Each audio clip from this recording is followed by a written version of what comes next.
நமக்கு நல்லா திட்டமாக ரெடி ஆகிடுச்சு. நல்லா டேஸ்ட்டாக அமைஞ்சிடுச்சு. அடுப்பு நிறுத்திக்கலாம். கூடவே நம்ம வச்சுருக்க டேஸ்ட் டிஃபனுக்கு இட்லி தோசைக்கு மாலை மதியம் எந்த நேரத்தில் இது சாப்பிடக்கூடிய பொருள் தான். சமைச்சு சாப்பிடுங்க ஃப்ரெண்ட்ஸ். சாப்பிட வாங்க ஃப்ரெண்ட்ஸ். சமைச்சும் பாருங்கள். Thank you friends. Thank you farmers. Thank you nature. Friends, பலா பிஞ்சு நம்ம இன்றைக்கி சமைக்க போகிறோம். இதில் பால் நிறைய வரும். கையில் ஆயில் தடவிக்கிட்டு கட் பண்ணுங்கள். இந்த மேல் தோலை சீவி எடுத்துடலாம். பிஞ்சு அந்த மேல் தோலை நீக்கிட்டு இந்த மாதிரி சின்ன சின்ன துண்டுகளாக நம்ம குக்கரில் போட்டு வேக வச்சு எடுத்துக்கணும். இந்த பலாக்கா கொஞ்சம் முத்தலாக இருந்துச்சுன்னா விசில் கொஞ்சம் அதிகம் தேவைப்படும். ரொம்ப பிஞ்சாக இருந்ததுன்னா அதுக்கு தகுந்த விசில். ஆனால் குழஞ்சி போகாது.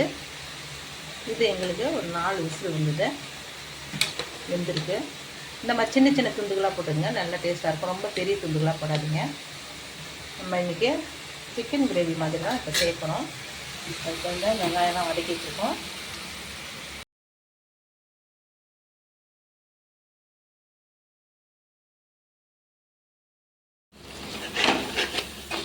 நல்லா எண்ணெய் பிரியும் அளவுக்கு வேண்டிய மசாலா தூள் இதெல்லாம் போட்டு பச்சை மிளகாலாம் போட்டு நம்ம வதக்கிக்கணும். ஸ்டேஜில் நம்மளுக்கு தேவையான தக்காளி அரைச்சி ஊற்றிக்குவோம்.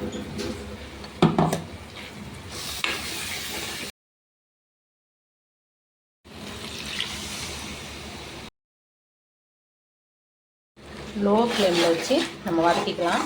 இது நான் செட்டிநாடு சிக்கன் மசாலா அது சேர்த்துருக்கேன். நம்ம விருப்பம்தான் காரம் அதனுடைய மசாலா இதெல்லாம். உங்கள்கிட்ட எந்த சிக்கன் மசாலா இருந்தாலும் அதை போடுங்க.